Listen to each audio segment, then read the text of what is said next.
Good afternoon everybody. तो आज की इस वीडियो में हम लोग पावर इलेक्ट्रॉनिक्स जो सब्जेक्ट है उसका सब्जेक्ट कोड है 202401 electrical engineering fourth semester diploma में ये सब्जेक्ट को पढ़ना है। ठीक है, तो आज की इस वीडियो में हम लोग जो पावर इलेक्ट्रॉनिक्स सब्जेक्ट है उसका जो इंट्रोडक्शन है और जो ओवरव्यू है सिलेबस का उसके बारे में हम लोग डिस्कस करेंगे। ठीक, तो देखिए पावर इलेक्ट्रॉनिक्स। ठीक, तो हम लोग सबसे पहले जो सेमेस्टर थर्ड में पढ़ेंगे इलेक्ट्रॉनिक्स के बारे में। ठीक है, तो इलेक्ट्रॉनिक्स जो बेसिकली क्या होता है कि मेरा ब्रांच होता है। इलेक्ट्रॉनिक्स क्या है, बेसिकली एक ब्रांच है इंजीनियरिंग का, जिसमें जो होता है हम लोग बहुत कम अमाउंट का जो पावर वोल्टेज करंट और जो पावर होता है, जैसे अगर हम लोग वोल्टेज की बात करें तो ±5 वोल्ट, फिर जो ±15 वोल्ट, फिर ±3.3 वोल्ट, इन रेंजेस के जो वोल्टेज होते हैं उनके बारे में हम लोग हैंडल करते हैं और डिस्कस करते हैं। और जो इलेक्ट्रॉनिक सर्किट होता है इन्हीं वोल्टेजेस के रेंज में क्या करती हैं, ऑपरेट करती हैं। ठीक है, उसके बाद में जो करंट हैंडलिंग कैपेसिटी होता है वो भी बहुत कम होता है, और जो मेरा पावर हैंडलिंग कैपेसिटी होता है जो इलेक्ट्रॉनिक सर्किट का, उनका जो होता है फ्यू माइक्रो, हम लोग माइक्रो वाट बोल सकते हैं, मिली वाट में जो होता है पावर हैंडलिंग कैपेसिटी होता है इलेक्ट्रॉनिक सर्किट का। ठीक है, तो अगर हम लोग इस इलेक्ट्रॉनिक सर्किट में कुछ इस तरीके से इंप्रूवमेंट करते हैं, कुछ इस तरीके से डिजाइन करते हैं, जो इलेक्ट्रॉनिक सर्किट है उसके या तो लेंथ को इंक्रीज करके या फिर जो उसका क्रॉस सेक्शनल एरिया है उसको इंक्रीज करके हम लोग कुछ इस तरीके से मॉडिफिकेशन करते हैं ताकि जो है वो मेरा लार्ज पावर को क्या कर सके, हैंडल कर सके। लार्ज पावर को मेरा क्या करे, large power, large current, large voltage को हैंडल कर सके। तो फिर उस सर्किट को हम लोग क्या बोलेंगे, पावर इलेक्ट्रॉनिक्स सर्किट बोलेंगे। ठीक है, तो उस सर्किट को हम लोग क्या बोलेंगे, पावर इलेक्ट्रॉनिक्स सर्किट। फिर उस सर्किट को हम लोग क्या बोलेंगे, पावर इलेक्ट्रॉनिक्स सर्किट। मैंने क्या बोला कि इलेक्ट्रॉनिक्स जो सर्किट होता है, इलेक्ट्रॉनिक्स एक ऐसा ब्रांच है जिसमें हम लोग, इंजीनियरिंग का एक ऐसा ब्रांच है जिसमें हम लोग very low amount of power, current और वोल्टेज के बारे में हम लोग जो भी डिवाइसेस ऑपरेट करते हैं उनके बारे में डिस्कस करते हैं। ठीक है, तो जो इलेक्ट्रॉनिक सर्किट होता है वो बेसिकली होता है 5 ±5 वोल्ट, ±15 वोल्ट, ±3.3 वोल्ट पे ऑपरेट करते हैं। ठीक है, उसके बाद में जो उसमें जो करंट हैंडलिंग जो कैपेसिटी होता है वो बहुत कम होता है, मिली वाट में होता है, माइक्रो वाट में होता है, और उसका जो पावर हैंडलिंग कैपेसिटी होता है मिली वाट, माइक्रो वाट में होता है। ठीक है, और फ्यू वाट में होता है। ठीक है, और तो हम लोग उसमें जो देखें कि जो मेरा इलेक्ट्रॉनिक सर्किट है उसका power handling capacity, voltage handling capacity और जो करंट हैंडलिंग कैपेसिटी वो बहुत कम है। ठीक है, तो अगर हम लोग जो इलेक्ट्रॉनिक मेरा सर्किट है अगर उसमें हम लोग कुछ इस तरीके से इंप्रूवमेंट करते हैं, उसके लेंथ को इंक्रीज करके या फिर जो उसका क्रॉस सेक्शनल एरिया है उसको इंक्रीज करके, ताकि जो है वो मेरे लार्ज पावर को हैंडल करने लगे, ताकि जो है क्या हो, मेरा लार्ज पावर को हैंडल करने लगे, तो उस सर्किट को बेसिकली हम क्या बोलेंगे, पावर इलेक्ट्रॉनिक सर्किट बोलेंगे। ठीक है, और बहुत सारे जो पावर इलेक्ट्रॉनिक सर्किट होते हैं आपस में कनेक्टेड होते हैं, ताकि जो है आपस में जब इनका कनेक्शन होता है तो फिर उससे हम लोग क्या करते हैं, बहुत सारे जो डिवाइसेस जैसे 3 फेज इंडक्शन मोटर हो गया, डीसी मोटर का स्पीड हो गया, जो हम लोग क्या करते हैं कंट्रोल में यूज करते हैं। ठीक है, तो और जिस डिवाइस में मेरा जो पावर इलेक्ट्रॉनिक सर्किट प्रेजेंट रहते हैं उसको बेसिकली हम लोग क्या बोलते हैं, पावर इलेक्ट्रॉनिक्स डिवाइस बोलते हैं, पावर इलेक्ट्रॉनिक्स डिवाइस। ठीक, तो अगर हम लोग यहाँ से शॉर्ट रिवाइज करें तो फिर हम लोग, मैंने क्या बोला कि जो इलेक्ट्रॉनिक्स बेसिकली एक इंजीनियरिंग का ऐसा ब्रांच है जिसमें हम लोग पावर हैंडलिंग कैपेसिटी जो होता है या फिर जो करंट हैंडलिंग कैपेसिटी होता है या फिर जो वोल्टेज हैंडलिंग कैपेसिटी होता है, जो भी सर्किट्स होते हैं, जो भी डिवाइसेस होते हैं उनका बहुत कम होता है। ठीक है, अगर हम लोग बात करें पावर हैंडलिंग कैपेसिटी तो माइक्रोवाट, मिलीवाट में होता है, वोल्टेज हैंडलिंग कैपेसिटी इस रेंजेज में होते हैं, और करंट हैंडलिंग जो कैपेसिटी होता है बहुत कम होता है। फिर हम लोग क्या करेंगे कि जो उस इलेक्ट्रॉनिक सर्किट है उसमें कुछ इस तरीके से हम लोग इंप्रूवमेंट करेंगे, उसको लेंथ को वेरी करके या फिर उसका जो क्रॉस सेक्शनल एरिया होता है, उसका जो क्रॉस सेक्शनल एरिया जो होता है उसमें हम लोग कुछ इस तरीके से मॉडिफिकेशन करेंगे, इस तरीके से डिजाइन करेंगे ताकि जो है मेरा लार्ज पावर को हैंडल करने लगे, तो फिर उसको हम लोग क्या बोलेंगे, पावर इलेक्ट्रॉनिक्स सर्किट बोलेंगे। ठीक है, और जिस डिवाइस में जो है पावर इलेक्ट्रॉनिक सर्किट प्रेजेंट रहेगा उस बेसिकली डिवाइस को हम लोग क्या बोलेंगे, पावर इलेक्ट्रॉनिक्स डिवाइस बोलेंगे। ठीक, तो देखिए पावर इलेक्ट्रॉनिक्स जो है 2 वर्ड का कॉम्बिनेशन है। ठीक, combination of 2 words, the first one is power and the second one is electronics. ठीक, देखिए पावर में बेसिकली हम लोग क्या करता है कि हम लोग क्या होता है कि जो जनरेशन, ट्रांसमिशन और जो डिस्ट्रीब्यूशन होता है इलेक्ट्रिकल पावर का, उसके बारे में हम लोग डिस्कस करते हैं। ठीक, तो देखिए जनरेशन में बेसिकली क्या होता है, जो पावर स्टेशन होता है वहाँ पे हम लोग क्या करते हैं कि जो इलेक्ट्रिकल एनर्जी होता है उसको जनरेट करते हैं अल्टरनेटर के हेल्प से, जैसे कि आप लोग थर्ड से में पढ़े होंगे। फिर जो ट्रांसमिशन मीन्स बेसिकली क्या होता है कि जो आप लोग जो जनरेटिंग स्टेशन होता है वहाँ से हम लोग क्या करते हैं कि जो पावर होता है हम लोग 11 kV पे जनरेट करते हैं, और स्टेप अप ट्रांसफार्मर लगाकर इसको हम लोग क्या करते हैं, स्टेप अप करते हैं 132 kV में या फिर 220 kV में हम लोग क्या करते हैं कि स्टेप अप करते हैं। ठीक, स्टेप अप करने के बाद हम लोग क्या करते हैं कि जो टावर होता है उससे हम लोग क्या करते हैं कि ट्रांसमिट करते हैं। बेसिकली जो टावर का जो नेटवर्क होता है उसी को हम लोग क्या बोलते हैं, ट्रांसमिशन बोलते हैं। ठीक, और डिस्ट्रीब्यूशन हम लोग क्या बोलते हैं कि जो हम लोग गाँव में आप लोग देखेंगे कि जो पोल होता है उस पर जो भी वायर डिस्ट्रीब्यूटेड होते हैं उसको हम लोग क्या बोलते हैं, उसी को डिस्ट्रीब्यूशन सिस्टम बोलते हैं। ठीक, तो बेसिकली पावर में हम लोग क्या करते हैं कि जनरेशन, ट्रांसमिशन एंड डिस्ट्रीब्यूशन जो होता है इलेक्ट्रिकल एनर्जी का, उसके बारे में हम लोग डील करते हैं। ठीक, और इसमें जो होता है एफिशिएंसी जो होता है मेरा मेन कंसिडरेशन होता है। मींस कि हर एक स्टेज पे जनरेशन, ट्रांसमिशन और डिस्ट्रीब्यूशन, हर एक स्टेज पे जो है हम लोग एफिशिएंसी के चेक करते हैं कि मेरा जो एफिशिएंसी होना चाहिए वो मैक्सिमम होना चाहिए। ठीक, वही अगर हम लोग इलेक्ट्रॉनिक्स के बारे में बात करें तो इलेक्ट्रॉनिक्स में क्या होता है, इसमें हम लोग जो होता है लो पावर एप्लीकेशन, जो लो पावर एप्लीकेशन के बारे में डील करते हैं कि बहुत सारा जो भी एप्लायंसेस होते हैं जो कि बहुत फ्यू माइक्रोवाट और मिलीवाट में मेरा क्या करते हैं, पावर को कंज्यूम करते हैं और उस पर वर्क करते हैं। ठीक है, और उसके बाद में इसमें जो होता है मेरा इफिशियंसी जो होता है मेन कंसिडरेशन नहीं होता है। इसमें जो मेरा मेन कंसिडरेशन ये होता है कि जो मेरा सिग्नल होगा, सिग्नल जो होता है anything which carry information is basically known as signal. जो भी कोई भी वेव है, अगर मान लीजिए ऐसे वेव है, ये इन्फॉर्मेशन को कैरी करता है, बेसिकली उसी को हम लोग क्या बोलते हैं, सिग्नल बोलते हैं। ठीक, तो कोई भी जो मेरा सिग्नल है, कोई भी मेरा जो सिग्नल है जो सोर्स से लोड की तरफ ट्रांसमिट हो रहा है, सिग्नल फ्रॉम सोर्स से लोड की तरफ जो ट्रांसमिट होता है उसमें क्या हो, मिनिमम डिस्टॉर्शन हो। बेसिकली इसका जो इलेक्ट्रॉनिक्स का मेन कंसिडरेशन यही होता है। ठीक, डिस्टॉर्शन मीन्स बेसिकली क्या होता है कि कोई भी मेरा जो सिग्नल है वो अपने मिनिमम जो उसका जो ओरिजिनल और नेचुरल जो उसका शेप है उससे कितना डेविएट होता है, बेसिकली उसी को हम लोग डिस्टॉर्शन बोलते हैं।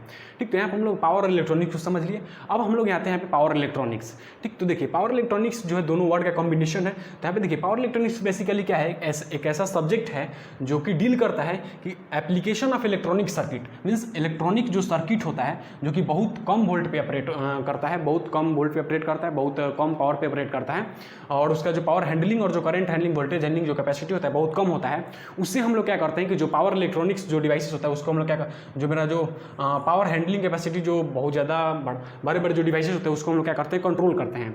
ठीक है, इन ऑर्डर टू इंप्रूव जो सिस्टम का जो एफिशिएंसी होता है, ये जो बेसिकली एफिशिएंसी का सिंबल है, जो सिस्टम का एफिशिएंसी होता है उसको हम लोग इंप्रूव करने के लिए लिखा हुआ है power electronics is a subject that deals with application of electronic circuit. Means electronic circuit का हम लोग क्या करते हैं, एप्लीकेशन उसमें यूज करते हैं in order to improve the efficiency of the system. जो पावर सिस्टम होता है उसके एफिशिएंसी को इंप्रूव करने के लिए हम क्या करते हैं कि जो इलेक्ट्रॉनिक सर्किट होता है उसको हम लोग यूज करते हैं।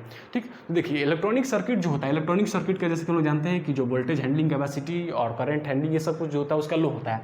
ठीक, तो हम लोग जो इलेक्ट्रॉनिक सर्किट होता है उसको हम लोग कुछ इस तरीके से मॉडिफाई करते हैं, उसका जो लेंथ होता है, उसका जो क्रॉस सेक्शनल एरिया होता है उसको इंक्रीज करके उसको इस तरीके से हम लोग डिजाइन करते हैं ताकि जो है लार्ज पावर को हैंडल कर सके और उसको हम लोग लार्ज पावर पे हम लोग उसको यूज कर सकें। ठीक, तो उसी को बेसिकली हम लोग क्या बोलते हैं, उस सर्किट को हम लोग क्या बोलते हैं, पावर इलेक्ट्रॉनिक सर्किट बोलते हैं। ठीक, और जिस डिवाइस में वो पावर इलेक्ट्रॉनिक सर्किट प्रेजेंट रहता है उसको हम लोग पावर इलेक्ट्रॉनिक्स डिवाइस बोलते हैं।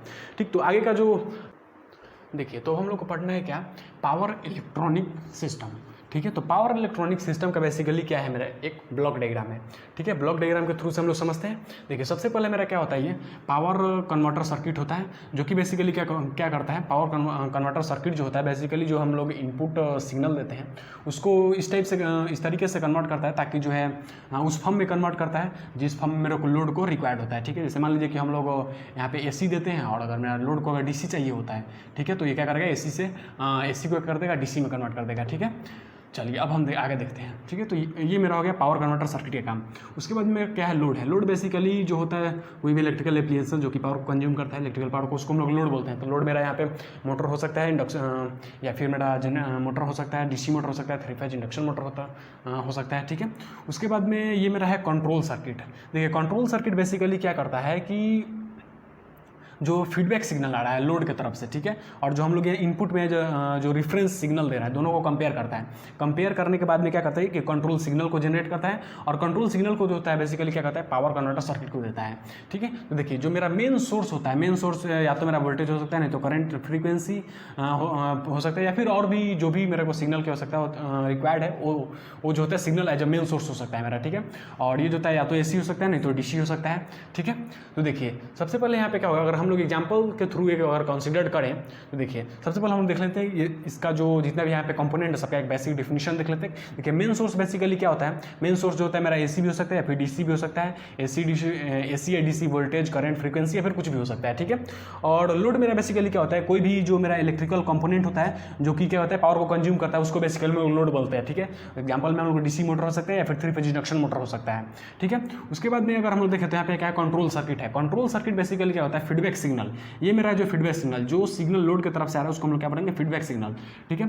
फीडबैक सिग्नल तो जो फीडबैक सिग्नल होता है और जो रेफरेंस सिग्नल होता है, जो हम लोग रेफरेंस सिग्नल जो हम लोग जो रेफरेंस वैल्यू सेट करते हैं उसको हम लोग बेसिकली जो होता है मेरा रेफरेंस सिग्नल जो होता है कंट्रोल सर्किट में आता है। तो इस दोनों सिग्नल को क्या करता है, कंपेयर करता है, ठीक है। कंपेयर करने के बाद जो होता है क्या करता है, कंट्रोल जो मेरा सिग्नल को जनरेट करता है, कंट्रोल सिग्नल जो होता है उसको बेसिकली करता है पावर सर्किट कन्वर्टर को देता है, ठीक है। एंड देखिए यहाँ पे क्या लिखा हुआ है, control circuit compare feedback signal जो होता है और जो मेरा डिफरेंस सिग्नल होता है दोनों कंपेयर करता है और अकॉर्डिंगली जो होता है क्या होता है कि कंट्रोल सिग्नल देता है इसको पावर कन्वर्टर सर्किट को देता है, ठीक है। उसके बाद में बेसिकली पावर कन्वर्टर सर्किट क्या होता है, ये बेसिकली जो इनपुट सिग्नल को जो होता है डिजायर्ड फॉर्म में कन्वर्ट करता है, जो कि मेरा बेसिकली लोड को जिस फॉर्म में रिक्वायर्ड होता है उस फॉर्म में जो होता है क्या करता है, मेन सोर्स जो सिग्नल होता है उसको कन्वर्ट करता है, ठीक है। तो अब देखिएगा यहाँ पे बेसिकली हम लोग मान लेते हैं कि मेरा एक यहाँ पे क्या है, एक मोटर है।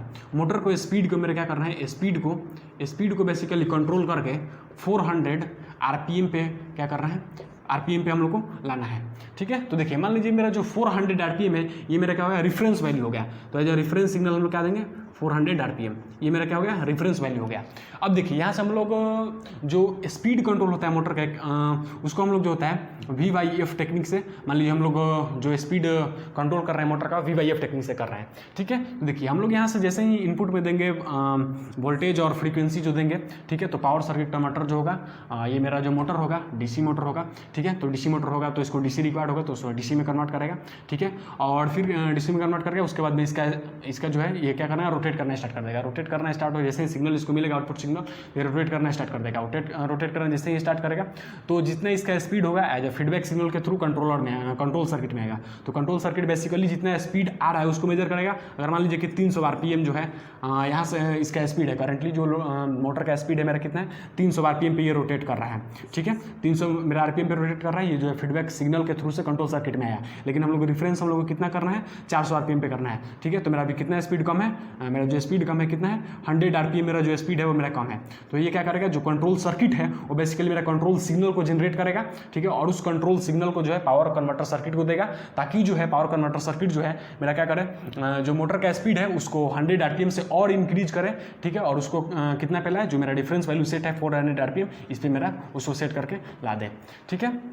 देखिए अगर मान लीजिए ये तो है कि मेरा स्पीड अगर कम है, तो अगर स्पीड ज़्यादा रहेगा तो फिर इससे क्या होगा, मान लीजिए अगर स्पीड मेरा 500 आरपीएम है, अगर मेरा स्पीड किसी कारण से किसी कारणवश अगर 500 आरपीएम हो जाता है तो फिर क्या होगा, फीडबैक सिग्नल के थ्रू से इसमें आएगा कंट्रोल सर्किट में कि मैं इसका स्पीड 500 आरपीएम है, ठीक है। लेकिन रेफरेंस हम लोग सेट किए हैं 400 पे, ठीक है। तो अब जो मेरा कंट्रोल सर्किट क्या होगा, जनरेट करेगा कि 100 जो आरपीएम स्पीड को क्या करना है, कम करना है एज अ कंट्रोल सिग्नल, और कंट्रोल सिग्नल को देगा पावर कन्वर्टर सर्किट को। तो फिर मेरा पावर कन्वर्टर सर्किट बेसिकली क्या करेगा कि इसका स्पीड को 100 आरपीएम से कम कर देगा, ठीक है।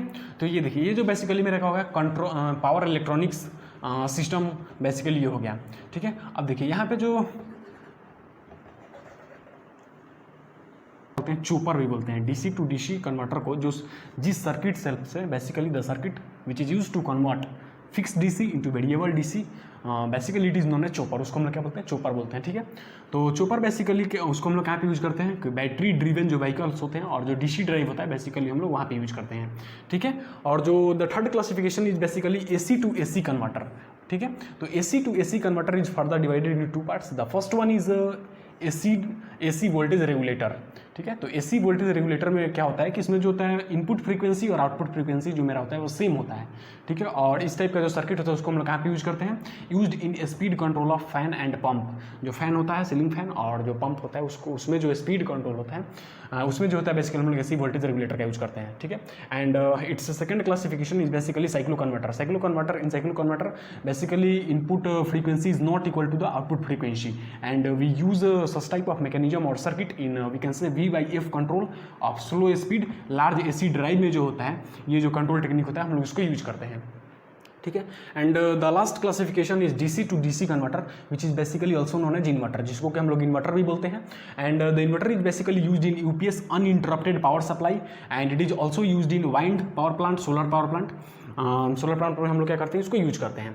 ठीक है, तो अब देखिए यहाँ से बेसिकली हम लोग को अगर सिलेबस की ओवरव्यू की बात करें तो ये सब जो बेसिकली क्या होगा, एप्लीकेशन हो गया। जैसे यहाँ पर हम लोग ट्रैक्शन और बैटरी चार्जर होगा, अगर कोई पूछे कि जो पावर इलेक्ट्रॉनिक्स है उसको हम लोग कहाँ कहाँ उसका एप्लीकेशन बताइए, then we can say that power electronics circuit basically used in battery charger, traction, battery driven vehicle, DC drive and all that. And now if you discuss regarding the overview of syllabus, then if you talk about phase control rectifier, यहाँ पे जैसे कि हम लोगों ने देखा कि AC to DC converter को बेसिकली हम लोग फेज कंट्रोल रेक्टिफायर बोलते हैं। ठीक है, तो सिलेबस के अकॉर्डिंग जो है जो पावर इलेक्ट्रॉनिक्स का सिलेबस है उसके अकॉर्डिंग हम लोग को यूनिट 4 में जो है फेज कंट्रोल्ड रेक्टिफायर के बारे में पढ़ना है। ठीक है, मीन्स फेज कंट्रोल रेक्टिफायर क्या है, basically AC to DC converter है, उसके बारे में हम लोग यूनिट 4 में पढ़ना है। ठीक है, यूनिट 5 में बेसिकली जो है DC टू DC कन्वर्टर को चूपर कहते हैं और उसी के बारे में हम लोग को यूनिट 5 में पढ़ना है। ठीक है, and if you talk regarding unit 6, then in unit 6 basically we have to talk about inverter. And inverter nothing basically it is a DC to DC converter. ठीक है, तो DC टू DC कन्वर्टर को हम लोग inverter बोलते हैं और इसको जो बेसिकली हम लोग को यूनिट 6 में पढ़ना है according to the syllabus. Basically जो एडवांटेजेस और डिसएडवांटेजेस जो है पावर इलेक्ट्रॉनिक्स का उसके बारे में डिस्कस करेंगे। ठीक, तो देखिए एडवांटेजेस में बेसिकली क्या होता है कि इनका एफिशिएंसी जो होता है हायर होता है। ठीक है, इनका एफिशिएंसी हाई होता है और ये जो होता है हाईली रिलीएबल होते हैं। ठीक है, और इनका जो लॉन्ग लाइफ और लेस मेंटेनेंस होता है, इनका मेंटेनेंस कॉस्ट बहुत कम होता है और लॉन्गर लाइफ होता है इन लोग का। ठीक है, और जो इनका साइज भी बहुत कम होता है और वेट भी बहुत कम होता है, जिसके कारण हम लोग इजीली ये पोर्टेबल होते हैं। ठीक है, और इनका जो रिस्पॉन्स होता है as compare to that of the electromechanical जो स्विच होते हैं या फिर जो इलेक्ट्रोमैकेनिकल जो सर्किट होता है उसके कंपैरिजन में जो इनका जो रिस्पॉन्स होता है क्या होता है, बहुत ज़्यादा फास्ट होता है। ठीक है, अब हम लोग डिसएडवांटेजेस की बात करें तो ये जो होता है हार्मोनिक्स जनरेट करते हैं जो कि मेरा डिजायरेबल नहीं है। फिर इनका जो लो फ्रीक्वेंसी रीजन में जो होता है ये ऑपरेट करते हैं। ठीक है, जो कि डिजायरेबल नहीं है। और उसके बाद फिर क्या होता है कि इनका जो ओवरलोड कैपेसिटी होता है बहुत कम होता है और इसमें जो होता है पावर का जो रीजनरेशन होता है क्या होता है, काफ़ी डिफिकल्ट होता है। ठीक है, तो ये मेरा कुछ एडवांटेजेज एंड डिसएडवांटेजेज हो गए। ठीक है, अब देखिए स्टैटिक्स, अब जो मेरा एक अलग सा टॉपिक है थोड़ा सा स्टैटिक स्विच, इसके बारे में हम लोग देख लेते हैं। ठीक है, देखिए क्या होता है कि ये एक बेसिकली क्या है, एक पावर इलेक्ट्रॉनिक कन्वर्टर ही है। ठीक है, एक पावर इलेक्ट्रॉनिक कन्वर्टर ही है और जैसे कि इसके नेम से पता चल रहा है कि ये बेसिकली क्या एक स्विच है जो कि ऑन ऑफ के काम में आएगा। ठीक है, और स्टैटिक स्विच है। स्टैटिक स्विच कहने का मतलब क्या है कि इसके अंदर जो होता है कोई भी मूवेबल पार्ट नहीं है। ठीक है, उसके बाद देखिए जो मेरा पावर जो सेमीकंडक्टर डिवाइसेस होते हैं, अभी हम लोग आगे डिस्कस करेंगे पावर सेमीकंडक्टर डिवाइसेस के बारे में, वो बेसिकली जो होता है एज ए स्टैटिक स्विच वो ऑपरेट करते हैं। ठीक है, स्टैटिक स्विच उसमें जो पावर सेमीकंडक्टर डिवाइसेस होता है उसमें जो होता है कोई भी टाइप का जो होता है मूवेबल जो पार्ट होता है वो नहीं होता है। ठीक है, तो उसको बेसिकली हम लोग क्या बोलते हैं, और जो स्विच वो लोग वर्क कर सकते हैं, इसलिए उसको हम क्या बोलते हैं, स्टैटिक स्विच बोलते हैं। उसके बाद में मेरा क्या है कि इसके इनपुट सप्लाई के टाइप पे जो होता है उसको इनपुट सप्लाई के बेसिस पे जो मेरा स्टैटिक स्विच है उसको दो भागों में डिवाइड करते हैं। The first one is AC static switch and the second one is DC static switch. ठीक है, अब मेरा जो नेक्स्ट टॉपिक हो क्या है, पावर सेमीकंडक्टर डिवाइसेस है। ठीक है, तो देखिए पावर सेमीकंडक्टर डिवाइसेस में हम लोग पावर सेमीकंडक्टर डिवाइसेस होता है उसमें हम लोग बेसिकली देखेंगे। देखिए जो SCR है, सिलिकॉन कंट्रोल्ड रेक्टिफायर। ठीक है, सिलिकॉन कंट्रोल रेक्टिफायर इसको हम लोग क्या बोलते हैं, थायरिस्टर भी बोलते हैं, उसको हम आगे डिस्कस करेंगे। ठीक है, तो जो मेरा SCR है, सिलिकॉन कंट्रोल रेक्टिफायर, इसका जो इन्वेंशन था 1957 में हुआ बेल लेबोरेटरीज के द्वारा। ठीक है, अब देखिए उसके बाद से जो है बहुत सारा पावर सेमीकंडक्टर डिवाइसेस का पावर डेवलपमेंट हुआ। ठीक है, तो मोस्ट ऑफ जो मेरा पावर सेमीकंडक्टर डिवाइसेस है उसका यहाँ पे लिस्ट दिया गया है। सबसे पहले क्या है, डायोड है, डायोड के बाद क्या है, थायरिस्टर है। अब देखिए थायरिस्टर में ये सब बेसिकली आते हैं। ठीक है, और भी है तो और भी बहुत सारे हैं, तो पूरा हम लोग थायरिस्टर फैमिली बोलते हैं, इस पूरे का थायरिस्टर फैमिली बोलते हैं। ठीक है, तब देखिए थायरिस्टर फैमिली में क्या होता है, SCR। ठीक है, SCR means silicon control rectifier. ठीक है, LASCR light activated silicon control rectifier, ASCR asymmetric silicon control rectifier. ठीक है, GTO gate turn off thyristor, SITH means static induction thyristor हो जाएगा, MOC मीन्स हो जाएगा आपका मॉस कंट्रोल्ड थायरिस्टर हो जाएगा। यहाँ पे ट्रैक हो गया। उसके बाद में क्या है, यहाँ पे ट्रांजिस्टर फैमिली है। ठीक है, ट्रांजिस्टर फैमिली में आपका BJT हो गया, बाइपोलर जंक्शन ट्रांजिस्टर, मॉसफेट का हो गया, metal oxide semiconductor field effect transistor. ठीक है, SIT का आपका क्या होगा, स्टैटिक इंडक्शन ट्रांजिस्टर हो जाएगा। IGBT का क्या हो जाएगा, इंसुलेटेड गेट बाइपोलर ट्रांजिस्टर। ठीक है, तो ये बेसिकली मेरा ट्रांजिस्टर फैमिली हो गया। ठीक है, तो अब देखिएगा ये जो मेरा SCR है, SCR के बारे में हम लोग को फुल डिस्कशन करना है यूनिट 2 एंड 3 में। इसका VI कैरेक्टरिस्टिक्स, इसका operation, triggering circuit, on off circuit, everything जो है एससीआर के बारे में हम लोग यूनिट 2 एंड यूनिट 3 में डिस्कस करना है सिलेबस के अकॉर्डिंग। और ये जो मॉस्फेट है, ठीक है, पावर मॉस्फेट है, पावर बीजेटी, यहाँ पे पावर मॉस्फेट है, आईजीबीटी है और फेट है, ठीक है, means field effect transistor. Field effect transistor को जो है हम लोग को यूनिट 1 में डिस्कस करना है, ठीक है। यहाँ से मॉस्फेट और फिर आपका आईजीबीटी हो गया और फिर एफईटी के बारे में हम लोग क्या करना है, यूनिट 1 में डिस्कस करना है, ठीक है। तो अब देखिए यूनिट 1 में हम लोग का ये तीनों टॉपिक हो गया, उसका जो वीआई कैरेक्टरिस्टिक्स हो गया और फिर जो सर्किट डायग्राम हो गया, ऑपरेशन सर्किट, सब कुछ के बारे में डिस्कस करना है। फिर उसके बाद में यूनिट 2 एंड यूनिट 3 में एससीआर के पूरा होल जो आपका किस तरीके से इसको कंट्रोल करेंगे, किस तरीके से ऑन करेंगे, ऑफ करेंगे, फिर उसके बाद में इसका वीआई कैरेक्टरिस्टिक्स क्या होगा, ऑपरेशन क्या होगा, ट्रिगरिंग, ये सब कुछ को हम लोग पढ़ना है। उसके बाद में यूनिट सेकंड थर्ड तो ही हो गया। यूनिट 4 में हम लोग को phase control rectifier means AC to DC converter के बारे में पढ़ना है, ठीक है। उसके बाद में फिर chopper means DC to DC converter के बारे में पढ़ना है यूनिट 5 में, ठीक है। और यूनिट 6 में बेसिकली जो इन्वर्टर मीन्स आपका जो हो गया डीसी से AC, DC to AC converter को हम लोग को किस में पढ़ना है, इन्वर्टर जिसको बोलते हैं, हम लोग को यूनिट 6 में पढ़ना है, ठीक है। तो जो कुछ भी आज हम लोग डिस्कस किए इस लेक्चर में, इसका जो पीडीएफ नोट्स है बेसिकली जो एजुकेशन ट्रेजरी डिप्लोमा का जो व्हाट्सअप ग्रुप है उसमें हम लोग शेयर कर देंगे, ठीक है। और वहाँ से आप लोग उसमें ज्वाइन हो जाइएगा, उसका लिंक जो है डिस्क्रिप्शन में हम लोग दे देंगे, वहाँ से आप लोग ज्वाइन हो जाएगा और उस जो जितना भी स्टडी मटेरियल होगा उसको लेकर। और यहाँ से भी बेसिकली आप लोग अच्छे से बताया गया है, यहाँ से भी आप लोग चाहे तो नोट्स बना सकते हैं, अच्छा से सब कुछ लिख कर समझा कर बताया गया है, यहाँ से भी नोट्स बना सकते हैं। और बाकी हम लोग जो है पीडीएफ को ग्रुप में हम लोग उसको प्रोवाइड कर देंगे। डेट्स ऑल, थैंक यू, ठीक है। फिर अगले जो मेरा लेक्चर होगा उसमें हम लोग यूनिट 1 जो होगा बेसिकली मेरा एससीआर होगा, जो सिलिकॉन कंट्रोल रेक्टिफायर, इसके बारे में हम लोग डिस्कस करेंगे, ठीक है। और बेसिकली हम लोग थोड़ा सा यहाँ पे डिस्कस कर लेते हैं कि जैसे देखिए हम लोग जो मेरा पावर इलेक्ट्रॉनिक्स है, ठीक है, जो पावर इलेक्ट्रॉनिक्स जो मेरा सब्जेक्ट है, पावर इलेक्ट्रॉनिक्स जो सब्जेक्ट है उसको बेसिकली हम लोग 2 मंथ टारगेट लेकर चलते हैं। 2 मंथ में हम लोग इसको पूरा जो 6 यूनिट है टोटल को हम लोग डिस्कस कर लेंगे अच्छे से। पूरा हम लोग उसमें जो है थोड़ा सा गेट लेवल तक का उसको कवर करेंगे और प्लस में जेई लेवल का भी उसमें हम लोग पूरा कवर करेंगे, ताकि जितना भी हम लोग इसमें टॉपिक दिया हुआ है, जैसे आपका हो गया एससीआर हो गया, फिर यहाँ से जो भी मॉस्फेट दिया है, आईजीबीटी, जो भी टॉपिक हम लोग उसमें पढ़ने के लिए दिया है सिलेबस में, उससे अगर जेई में भी क्वेश्चन आता है तो नहीं छूटे, उस लेवल तक हम लोग पढ़ेंगे। और गेट का थोड़ा सा हम लोग गेट लेवल तक थोड़ा सा उसको टच करेंगे, गेट लेवल का, ठीक है। तो यहाँ तक बेसिकली हम लोग डिस्कस कर लें। उसके बाद में हम लोग 2 मंथ में इसको कंप्लीट कर लेंगे। 2 मंथ मीन्स अगर हम लोग 1 जुलाई से अगर हम लोग काउंट करें तो आपका हो जाएगा 62 डेज, ठीक है, 62 डेज हो जाएगा। और टोटल मेरा यूनिट कितना है, 6 यूनिट है। अगर डिवाइड करते हैं तो basically we have to complete 1 unit within हम लोग को कितना करना होगा, विदिन 10 डेज में हम लोग को 1 यूनिट करना होगा, ठीक है। तो अच्छे से हम लोग इसको कंप्लीट करेंगे पूरा डिटेल्ड वाइज में, ठीक है। तो आप लोग ग्रुप से जुड़ जाइएगा।